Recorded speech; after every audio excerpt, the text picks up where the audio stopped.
జై శ్రీరామ్. తల్లిని ఈ వయసులో వదిలేసి వేరే దేశం వెళ్ళి ప్రశాంతంగా ఒక్కడే బ్రతుకుదామని అనుకున్న కొడుకుకి సరైన బుద్ధి చెప్పిన తల్లి. ఫ్రెండ్స్, మీరు మా వీడియోస్ని చూస్తున్నారే తప్ప లైక్ చేయడమే లేదు ఫ్రెండ్స్. చూసేవారు నుంచి మేము కోరేది ఒక లైక్ మాత్రమే, కనుక చూసేవాళ్ళు ఒక లైక్ చేసుకోండి. ఇంకా వీడియోలోకి వెళ్ళిపోదాం ఫ్రెండ్స్. కాంతమ్మ ఒక వృద్ధురాలు, 80 సంవత్సరాలు పైగానే ఉంటుంది. తన పనులు తను చేసుకోవడానికి కూడా కష్టమైపోతుంది కాంతమ్మకు. అలాంటి వయసులో ఒక ఎదిగి ఉన్న కొడుకు, 30 సంవత్సరాలు ఉంటాయి.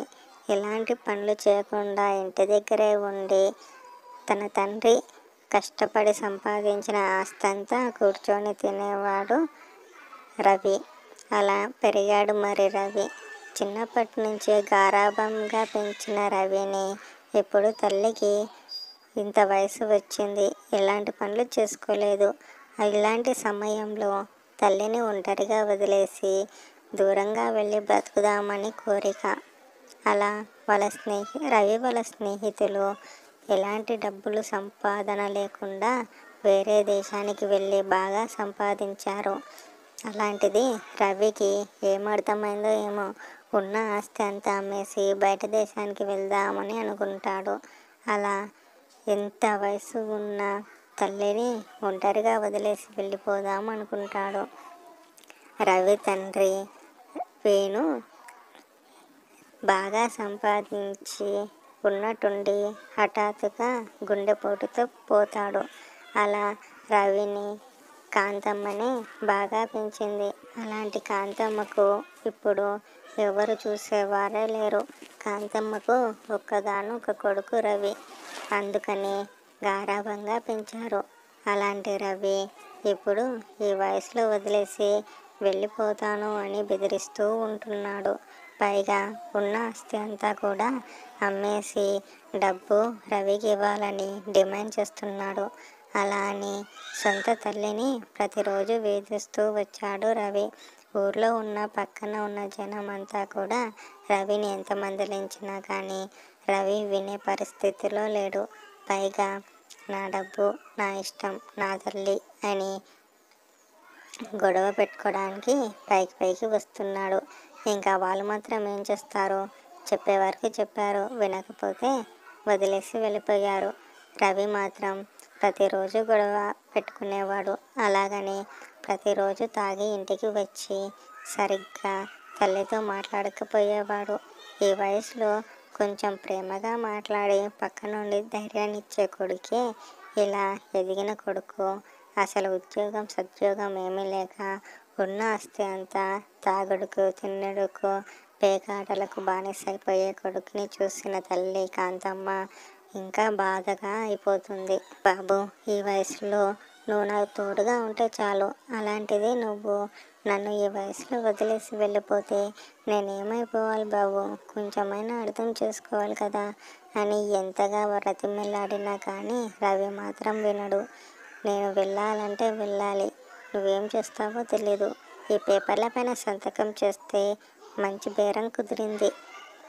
ఆ వ్యక్తి కూడా వెంటనే డబ్బులు ఇచ్చేస్తానంటున్నాడు. నువ్వు సంతకం పెట్టేదే లేటమ్మా, త్వరగా సంతకం పెడితే నేను బయటికి వెళ్ళి ప్రశాంతంగా బ్రతుకుతాను కదా. నువ్వు ఎలాగో పోయేదానివే, నువ్వు పోగా నా సంతోషాలను కూడా ఎందుకు తీసుకువెళ్ళిపోతున్నావు? సంతకం పెట్టడానికి ఏమైంది? అదే మా నాన్న బ్రతికుంటే ఇప్పటికీ నేను వేరే దేశంలోకి వెళ్ళి మంచిగా సంపాదించుకొని వచ్చేవాడిని అని తల్లిని అని చూడకుండా ప్రతిరోజు సూటిపోటి మాటలతో విసిగిస్తూ ఉండేవాడు. ఒకసారి కొట్టడానికి వెళ్ళాడు. ఒక్కసారిగా కొడితే ఎక్కడ పోతుందో, ఒకవేళ పోతే ఈ ఆస్తి నాకు రాదే అని ఆగిపోయాడు. అలాంటి వాడు రవి. అలా ఒకసారి కాంతమ్మ బాధగా ఒక దగ్గర కూర్చొని చిన్నప్పటి నుంచి నేను ఎన్ని కోరికలు కోరి మరి ఆ దేవుణ్ణి పరమశివుణ్ణి ప్రార్థించి నాకు ఒక మగ పొడుగుని పడేయ్యా శివయ్య అని ప్రతి సోమవారం శివాలయానికి వెళ్ళి మరీ ప్రార్థించేదాన్ని. అలాంటిది ఒక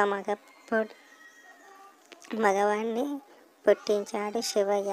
అలాంటి శివయ్య ఒక మంచి బుద్ధిని ప్రసాదించక మరి ఇంత నీచపు వాడిని ప్రసాదించాడే అని ప్రతిరోజు బాధపడుతూ ఉంటుంది కాంతమ్మ.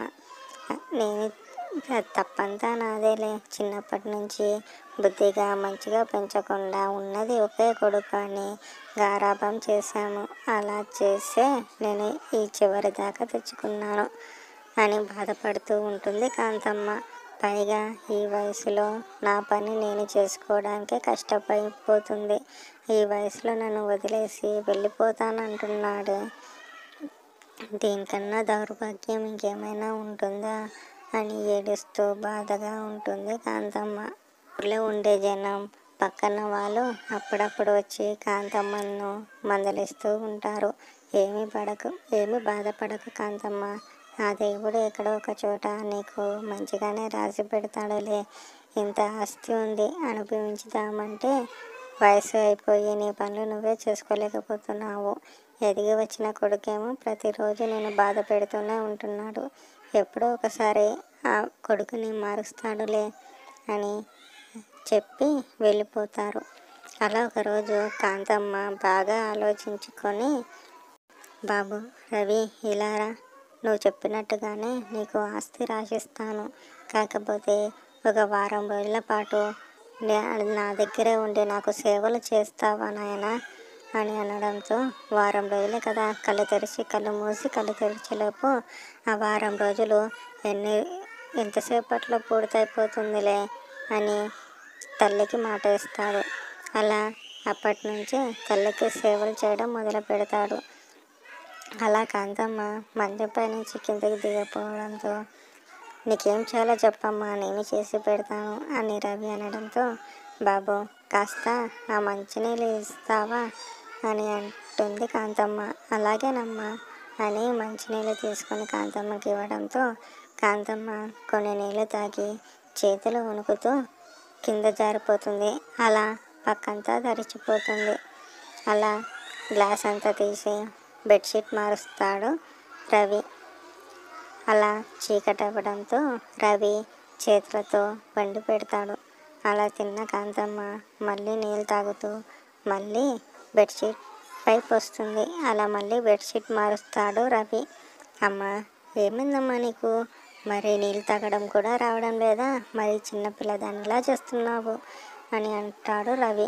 బాబు, ఈ వయసులో చేతిలో పట్టు ఉండడం లేదు బాబు, జారిపోతుంది, ఏది మోయలేకపోతున్నాను.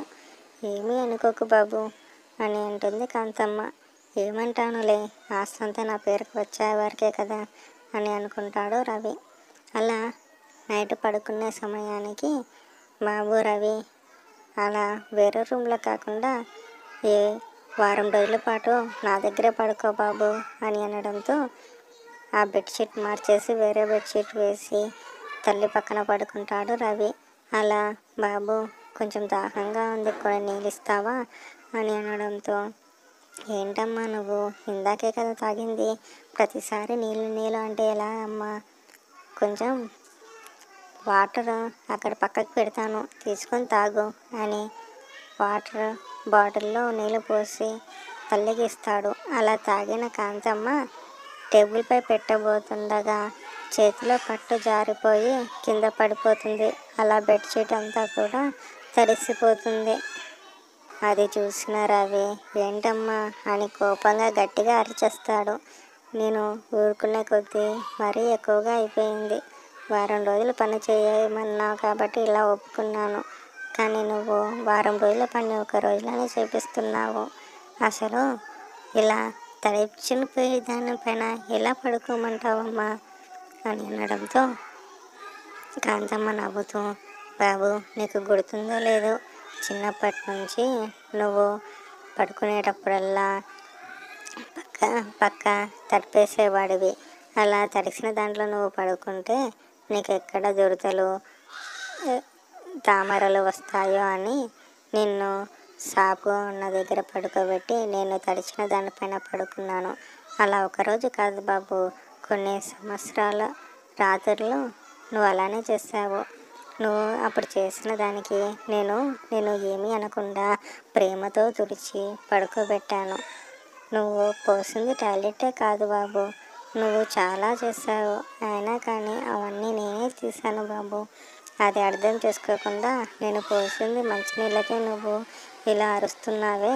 నువ్వు అన్నీ కూడా మంచం మీదే చేసేవాడివి. నీకు బహుశా 8 సంవత్సరాలు అనుకుంటా. అప్పటి వరకు కూడా నువ్వు పక్క మీదే తడిపేసేవాడివి. అలాంటిది నిన్ను ప్రేమగా చూసుకుంటూ వచ్చాను.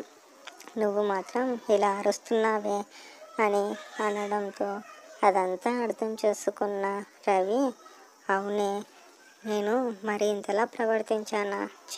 చిన్నప్పటి నుంచి నా తల్లే కదా నన్ను ఇంతలా చూసింది. అలాంటి తల్లిని నేను ఇప్పుడు ఎలా చూడాలి? చిన్నపిల్లలా చూడాలి. ఇంత వయసు వచ్చింది కాబట్టి మారిపోతారని నాకు మా పంతులు గారు చెప్పారు. అలాంటిది నేను ఎక్కడికో వెళ్దామని, ఉన్న ఆస్తి అంతా అమ్మేద్దామని ప్రతిరోజు హింసించాను. ఇకపై అయినా మంచిగా చూడాలని. అమ్మ, నన్ను క్షమించు. ఇంకా నేను ఎలాంటి లోటు లేకుండా చూస్తాను. రేపో ఎప్పుడో వారం రోజులలో నేను మన ఊర్లో ఏదో ఒక పని వెతుక్కుంటాను. మనకున్న ఆస్తి, భూములు, అలాగే నాన్న ఉన్నప్పుడు పంటలు పండించేవాడు కదా, మళ్ళీ అదే రైతులతో పంటలు పండిస్తానమ్మా. నేనున్నానమ్మా నీకు తోడుగా ఒక పని మనిషిని పెడతాను. తనే నీ బాగోగులన్నీ చూస్తుంది. నేనన్నీ మళ్ళీ మన ఆస్తులన్నీ సంపాదించేలా నేను చేస్తాను అని మాట ఇస్తాడు రవి. అలా సంతోషంగా ఒక వారం రోజుల్లో మంచి పని వెతుక్కొని ఉన్న ఆస్తులన్నీ ఇంకా రెట్టింపు పెంచుతాడు. ఈ వయసులో ఆ తల్లికి ఒక మంచి కొడుకులా ఎదుగుతాడు. అలా ఆ తల్లి చెప్పిన మాటలు అర్థం చేసుకున్న రవి ఇలా మంచిగా ఎదిగాడు. అదే కొంతమంది కొడుకులు అసలు నాకేమీ తెలియదు అన్నట్టుగానే ఉంటారు. ఉన్న ఆస్తి అంతా అప్పటికప్పుడే అమ్మేసేవాళ్ళు. అలా కాంతమ్మ చెప్పిన మాటలు బాగా అర్థం చేసుకున్నారు రవి. ఇప్పుడు మంచి స్థితిలో ఉన్నాడు. చూసినందుకు థ్యాంక్స్ ఫ్రెండ్స్. ప్లీజ్ ఒక లైక్ వేయండి. Thank you all.